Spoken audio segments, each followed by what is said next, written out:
तो हमने जैसे डिस्कस किया कि पोटेंशियल जो है, अगर एक चार्ज Q है उसके कारण r डिस्टेंस पे पोटेंशियल कितना होता है, V इज इक्वल टू के क्यू बाई आर। अगर चार्ज पॉजिटिव है तो पोटेंशियल पॉजिटिव, चार्ज नेगेटिव है तो पोटेंशियल नेगेटिव। और कई सारे चार्जेस हैं तो यहाँ पोटेंशियल जो है उनका स्केलर सम होगा, क्योंकि पोटेंशियल जो है स्केलर क्वांटिटी है, लेकिन प्लस माइनस हो सकती है, जैसे वर्क की तरह। ये वर्क ही तो है, ये वर्क पर यूनिट चार्ज ही है।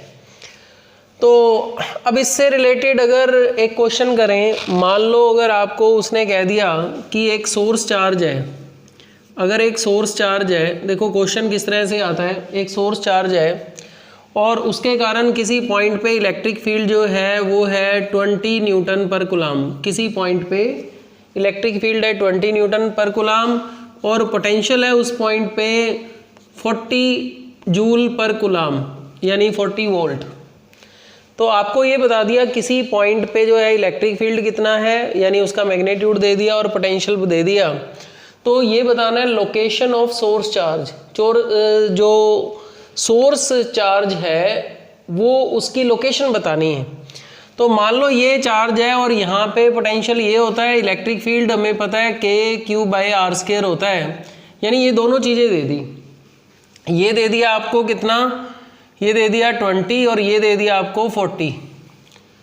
तो अगर मैं इन दोनों को डिवाइड कर दूं, इन दोनों इक्वेशन को डिवाइड कर दूं तो क्या आएगा, ये आ जाएगा के क्यू कैंसिल हो गया, 1/r इज इक्वल टू 20/40। तो 1/2, तो r आ गया 2 मीटर। इसका मतलब 2 मीटर डिस्टेंस पे है वो सोर्स। अगर ये है तो 2 मीटर डिस्टेंस पे ये बात हो रही है।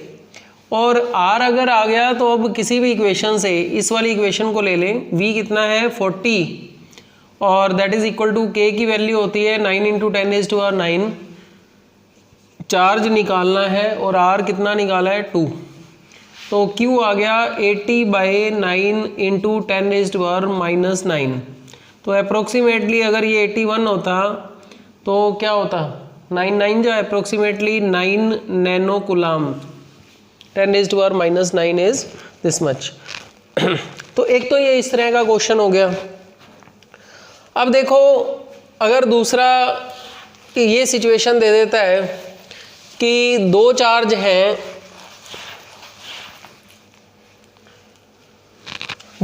हैं, एक ए पॉइंट पे रखा हुआ है और एक बी पॉइंट पे रखा हुआ है। ये रखा हुआ है सपोज करो 8 माइक्रो कूलम और ये रखा हुआ है 2 माइक्रो कूलम और इनके बीच का डिस्टेंस दिया हुआ है 10 सेंटीमीटर। ठीक है।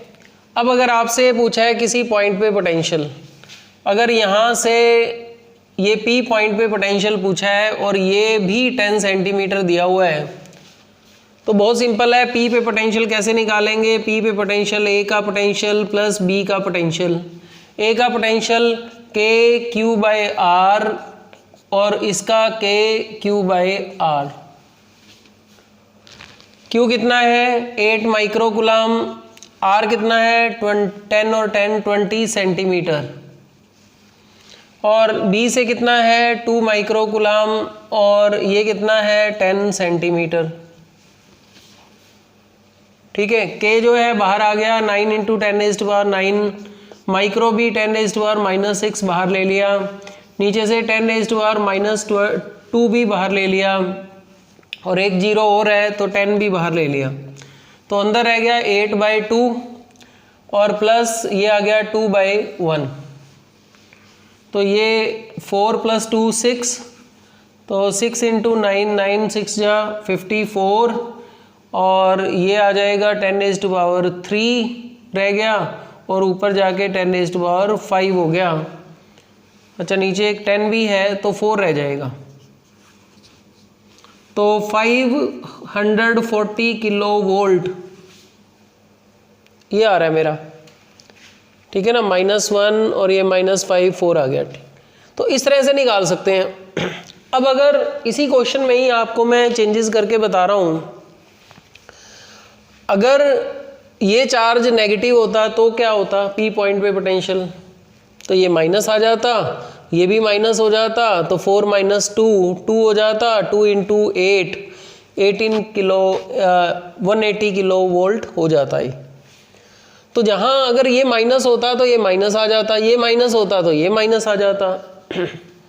लेकिन अगर आपसे ये पूछ लूँ A और B ये दिए हुए हैं और ये पूछा है कि स्पेस में किस पॉइंट पे नेट इलेक्ट्रिक पोटेंशियल 0 होगा, 1 पॉइंट होंगे, 2 होंगे, 3 होंगे या ज़्यादा? 2, 1, कहाँ पे होगा? सोच के बताओ। ये 8 माइक्रो है, ये 2 माइक्रो है, दोनों पॉजिटिव हैं, कहीं भी नहीं आएगा। अरे दोनों ही पॉजिटिव हैं तो इसका भी पोटेंशियल कहीं भी होगा तो पॉजिटिव होगा, इसका भी पॉजिटिव होगा। दो पॉजिटिव का सम 0 नहीं होगा। ये वेक्टर सम नहीं है, स्केलर सम ही लेना है। अगर इलेक्ट्रिक फील्ड निकालना होता किस पॉइंट पे इलेक्ट्रिक फील्ड जो है 0 है तो निकाल लेते। तो कैसे करते? बीच में पॉइंट आ जाता, ये रिपेल करता, वो इधर रिपेल करता, तो बीच में आता पॉइंट। लेकिन दो अगर पॉजिटिव चार्ज हैं तो कहीं भी वो पॉइंट नहीं आएगा जहां पोटेंशियल जो है 0 हो। और अगर दोनों नेगेटिव हों तो भी ऐसा बिल्कुल नहीं आएगा कि कोई भी पॉइंट ऐसा नहीं होगा, दो नेगेटिव का सम भी 0 नहीं होगा। ठीक है। अब क्वेश्चन जो है, अगर मैं ये ले लेता हूं एक पॉजिटिव है और एक नेगेटिव है, ये नेगेटिव है। अब ये बताना है, ये P पॉइंट नहीं दिया हुआ, ये दो चार्ज दिए हुए हैं और आपने ये बताना है कितने पॉइंट होंगे जहां पे पोटेंशियल 0 होगा। स्पेस में इसके आसपास कितने पॉइंट होंगे जहां पोटेंशियल 0 होगा? 1 पॉइंट होगा, 2 होंगे, 3 होंगे या ज्यादा?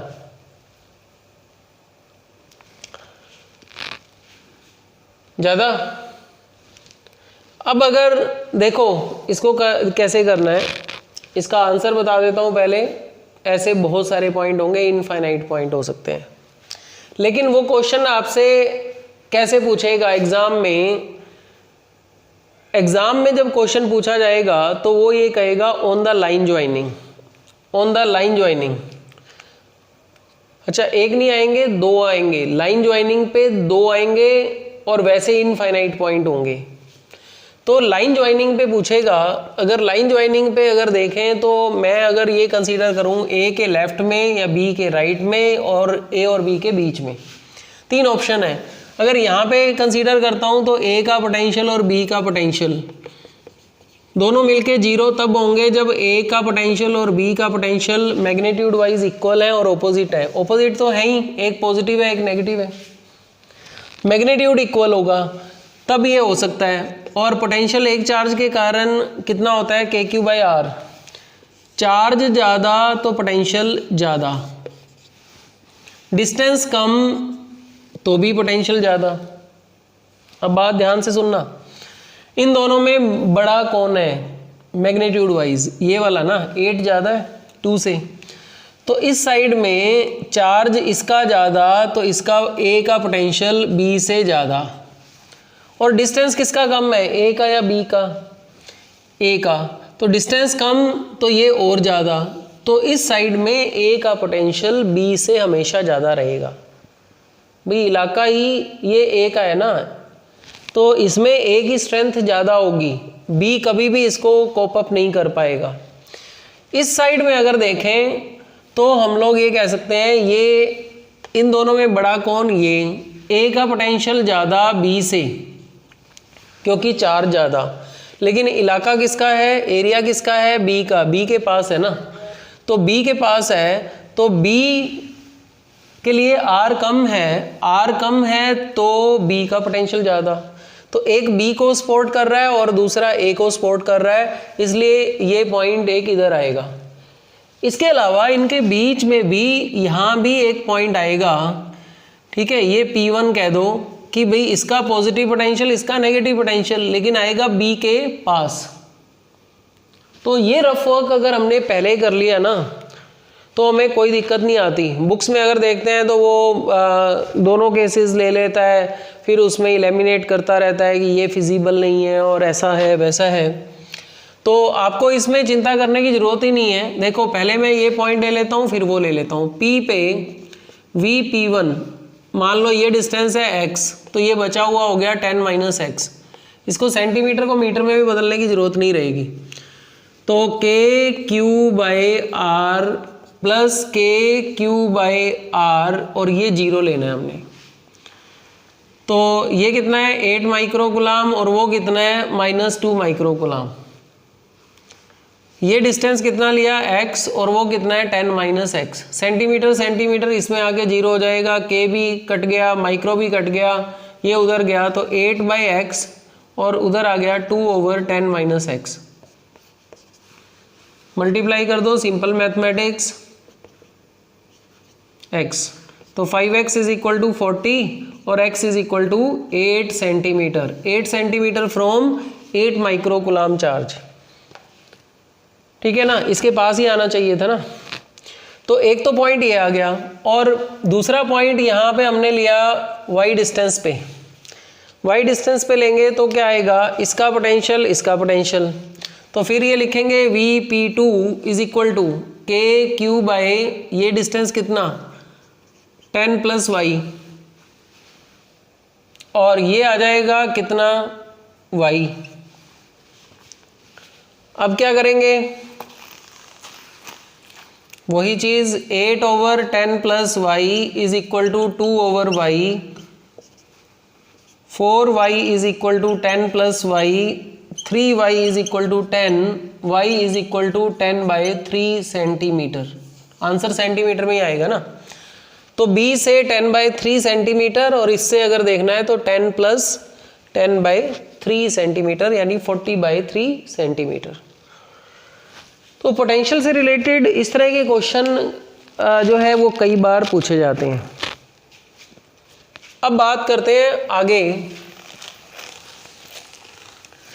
तो जो एक्सप्रेशन हमने निकाला, work done to shift a charge from one point to another point A to B, वो ये था। ये सबसे इंपॉर्टेंट रिलेशन है।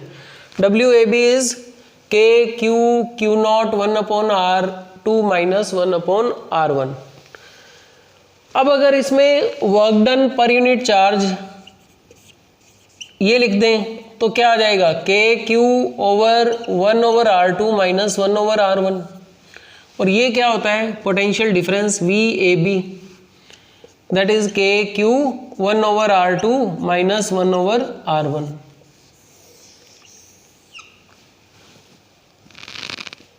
तो वो जो एक्सप्रेशन हमने डिराइव किया है वो एक बहुत ही इम्पोर्टेंट डेरिवेशन है।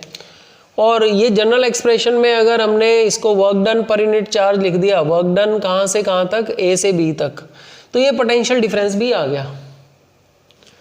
तो अब पोटेंशियल डिफरेंस निकालना हो तो वो इस तरह से निकाल लें कि एक तो तरीका है, VAB को क्या लिखा था हमने, VB - VA। A का पोटेंशियल निकालो और B का निकालो और दोनों को माइनस कर दो, यही तो लिखा है, यही तो लिखा है ना। तो इसी तरीके से निकालेंगे। अब जैसे अगर आपको ये दे दिया, इसी क्वेश्चन को अगर डिस्कस करते हैं, +8 माइक्रोकुलाम और दूसरा रखा हुआ है 10 सेंटीमीटर पे -2 माइक्रोकुलाम। ठीक, अगर आपको ये कह दे कि एक चार्ज जो है इसके मिड पॉइंट से यहाँ से उठाकर यहाँ रख दें 5 सेंटीमीटर पे, M1 से M2 तक ले जाएं, M1 से M2 तक ले जाएं, तो वर्क डन कितना होगा, work done from M1 to M2। कर सकते हो, आसान है। क्या करें, पहले पोटेंशियल निकाल लो, M1 का पोटेंशियल निकालो और कितना चार्ज लेकर जा रहे हो ये भी दिया होना चाहिए। 5 माइक्रोकुलाम चार्ज को यहाँ से यहाँ तक लेकर जाना है। तो पहले m1 का पोटेंशियल निकालें। m1 पे पोटेंशियल ए भी कॉन्ट्रीब्यूट करेगा, बी भी करेगा, तो k 8 माइक्रो कूलाम ओवर ये डिस्टेंस हो गया, मिड पॉइंट है तो 5 centimetre, plus k -2 micro coulomb over ये भी 5 सेंटीमीटर, मिड पॉइंट है। तो ये पोटेंशियल आ गया k 9 × 10⁻⁹ माइक्रो आ गया 10⁻⁻6, नीचे 5 × 10⁻⁻2 और 8 - 2 ये रह गया 6। ये आएगा ना, चेक कर लेना, गलती हो सकती है मेरे से। तो ये -4 और 54/5 × 10⁻5 वोल्ट, इतना आ गया। इसी तरह से m2 का पोटेंशियल निकाल लें। m2 का पोटेंशियल निकालेंगे तो क्या आएगा, Vm2 is equal to k 8 micro coulomb over distance कितना है 15 और -2 माइक्रो कूलाम डिस्टेंस कितना है 5, तो 9 × 10⁻⁹ और 10⁻⁻6 और नीचे 5 × 10⁻⁻2 कॉमन ले लिया, यहाँ 3 रह गया, तो 8/3 - 2, तो 6 और 2/3, तो 2/3, तो 9 × 2/3 और ये 5, तो ये आ गया 6/5, तो 6/5 × 10⁻5 वोल्ट, इतना आ रहा है। कैलकुलेशन चेक कर लेना। अब इसका पोटेंशियल निकाल लिया, इसका पोटेंशियल निकाल लिया। अब हमने क्या लिखा, देखो ये क्या लिखते हैं हम, VB - VA ऐसे ही लिखा था ना।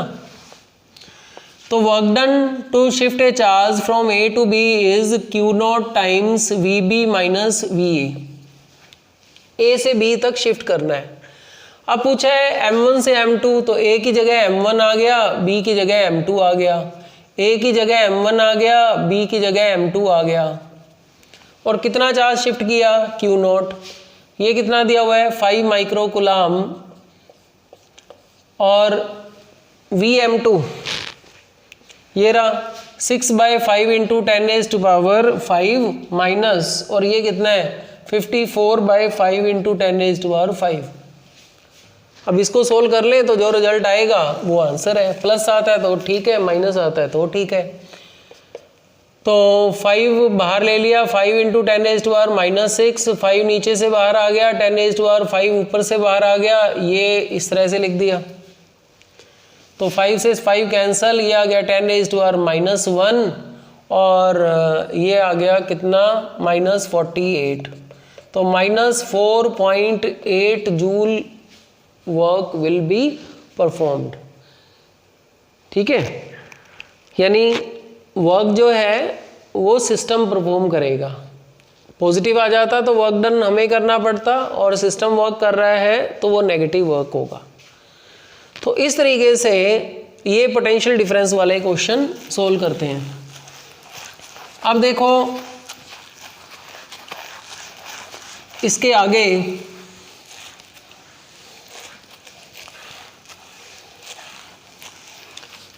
हमने लिखा स्टार्टिंग में कि अगर ये चार्ज है और x डिस्टेंस पे यहाँ पे Q0 को लेकर आ रहे हैं, तो फोर्स इधर लग रहा है F = K/Q0/x², और ऐसे ही डिस्प्लेस किया था ना dx। तो स्मॉल वर्क डन क्या लिखा था F.dx और F/dx cos of 180, ये चीज लिखी थी ना। अब यहाँ पे अगर Q0 चार्ज को, इस चार्ज के कारण यहाँ इलेक्ट्रिक फील्ड कितना है KQ/x² ना, ये होगा ना। इस चार्ज के कारण यहाँ इलेक्ट्रिक फील्ड कितना है, इतना, और Q0 चार्ज यहाँ रखा हुआ है तो Q0e फोर्स लगेगा इस पे। तो अगर मैं इसको Q0e लिख दूं तो कोई दिक्कत कोई दिक्कत नहीं ना। तो ये आ गया -1 इसका, minus Q naught E D X D W. तो ये D W upon Q naught is equal to minus E D X. तो जैसे उसको पोटेंशियल वाले के लिए केस 1 लिखा था, पोटेंशियल डिफरेंस को केस 2 लिख दो, इसको केस 3 लिख सकते हो। स्पेशल केस देना था ना, जैसे उसमें जो हमने मेन डेरिवेशन किया था, work done to shift a charge from one position to another position, उसके ये स्पेशल केस बना सकते हैं। पहला हमने इन्फिनिटी से आर डिस्टेंस ले लिया, पोटेंशियल निकाल लिया। दूसरा हमने पोटेंशियल डिफरेंस वाला केस देख लिया। तीसरा ये ले लो। तो ये small work done per unit charge, इसको लिख सकते हैं DV. Work done per unit charge potential होता है, अगर स्मॉल वर्क डन होगा तो ये स्मॉल डिफरेंस इसमें आ जाएगा ना, तो माइनस ई डी एक्स, या फिर इसको लिख दो E is equal to minus D V by D X. इसके आगे एक सेंटेंस नोट कर सकते हो आप, electric field is negative of potential gradient. Electric field is negative of potential of gradient. तो इसकी यूनिट वोल्ट, इसकी मीटर। तो इलेक्ट्रिक फील्ड की यूनिट वोल्ट पर मीटर भी होती है। पहले लिखी थे न्यूटन पर गुलाम, न्यूटन पर गुलाम भी है, वोल्ट पर मीटर भी है। तो ये याद रखना, volt per metre, volt metre भी होती है यूनिट किसी की। वोल्ट मीटर एक डिवाइस भी है और यूनिट भी होती है। किसकी होती है वोल्ट मीटर? सोचो, इलेक्ट्रिक फ्लक्स की। देखो phi is equal to E A cos of theta लिखा आपने, तो इसकी न्यूटन पर गुलाम लिखते हैं। आज वोल्ट पर मीटर लिख देता हूँ इसको, ये मीटर स्क्वायर और इसकी कोई डायमेंशन नहीं। तो फ्लक्स की यूनिट क्या आ गई? Volt into metre, volt metre, ठीक है। वोल्ट मीटर मतलब वोल्ट इंटू मीटर। तो चलो हम लोग इस पे बात कर रहे हैं कि electric field is negative of potential gradient. इसका मतलब डीवी अगर पॉजिटिव है, डीवी अगर पॉजिटिव है तो ई नेगेटिव होगा। क्या मतलब हुआ इसका? थोड़ी सी बात करते हैं तो समझ आएगा, ऐसे नहीं समझ आएगा। ये समझ लो कि जिस डायरेक्शन में चलने पर पोटेंशियल कम होता है, डीवी नेगेटिव होता है। डीवी नेगेटिव है तो नेगेटिव इंटू नेगेटिव पॉजिटिव। जिस डायरेक्शन में चलने पर पोटेंशियल कम होता है वही इलेक्ट्रिक फील्ड की डायरेक्शन होती है। The direction of electric field is that in which the potential decreases. ठीक है। अब जैसे ये दो प्लेटें हैं, ये पॉजिटिव प्लेट और ये नेगेटिव प्लेट। इसका पोटेंशियल V1, इसका V2, ये हाई पोटेंशियल, ये लो पोटेंशियल। तो अगर लेफ्ट टू राइट चलता हूँ, जिस डायरेक्शन में चलने पर पोटेंशियल कम होता है, high potential to low potential, जिस डायरेक्शन में चलने पर पोटेंशियल कम होता है वही इलेक्ट्रिक फील्ड की डायरेक्शन होती है। ये इक्वेशन ये बताती है। तो dv बाई डी एक्स को पोटेंशियल ग्रेडियंट कहते हैं। इसको कहते हैं पोटेंशियल ग्रेडियंट। अब इस पे कैसे क्वेश्चन आते हैं वो मैं आपको बता दूं।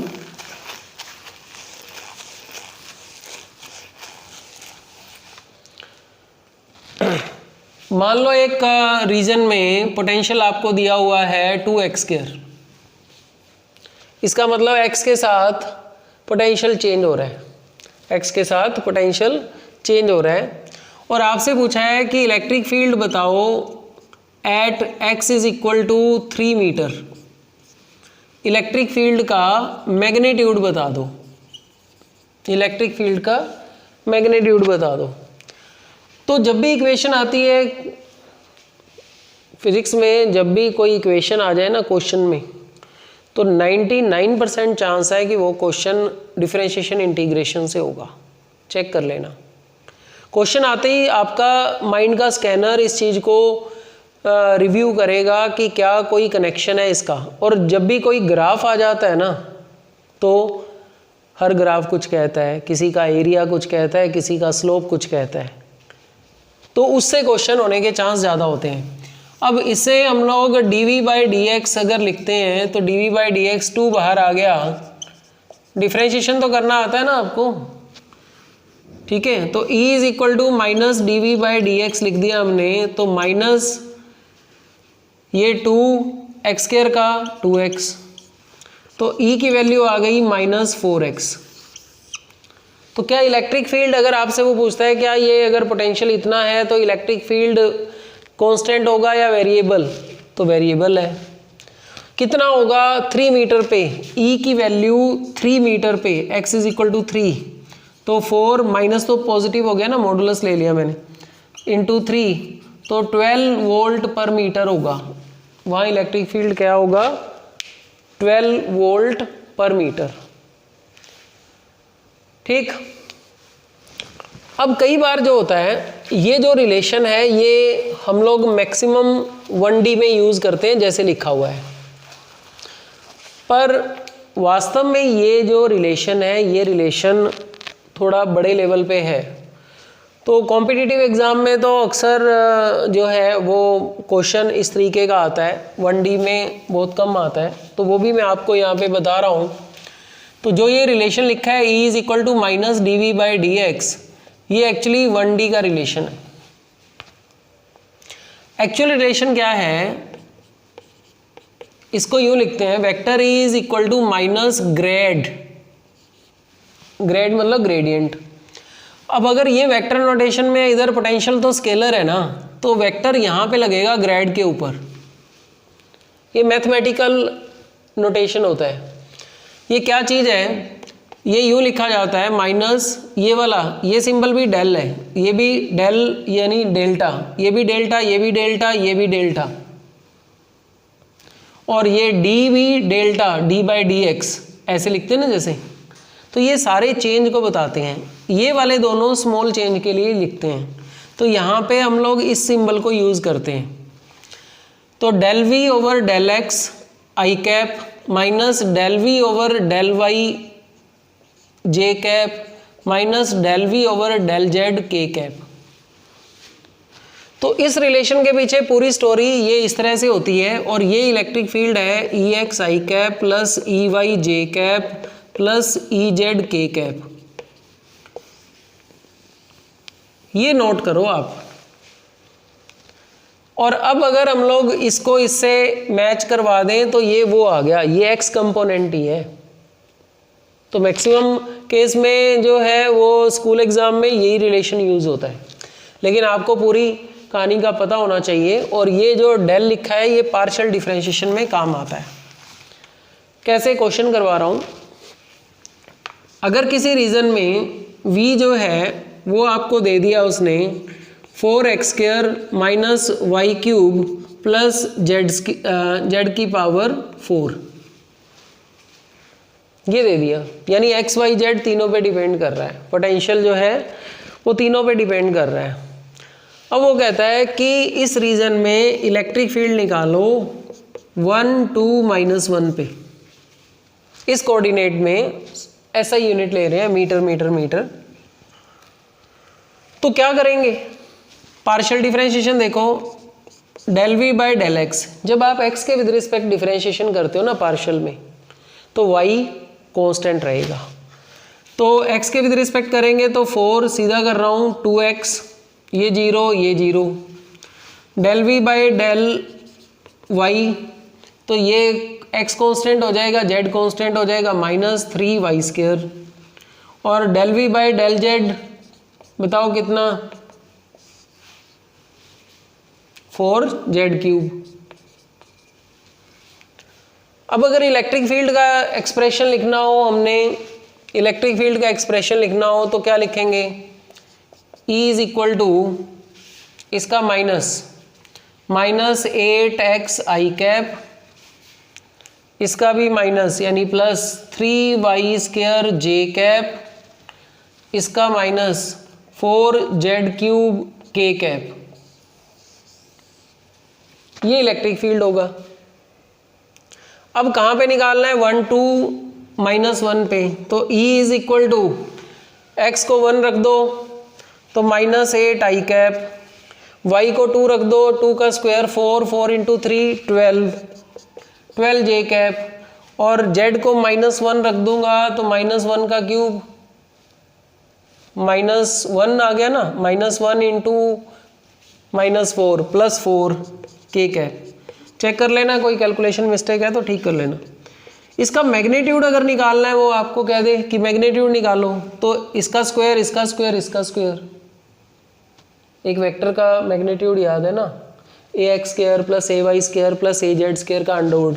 तो 64, 144 और ये 16, चेक कर लो कितना आ रहा है, 70, 80, तो 144 और 80, 224 का root, a little less than 15 volt per metre. तो इस तरीके से इसको करना है। कई बार ना ये क्वेश्चन ऐसे भी आ जाता है, ये देखो थोड़ा और बता देता हूं, x² y - y³ z, मान लो ये आ गया, तो भी घबराना मत, अब कर लोगे।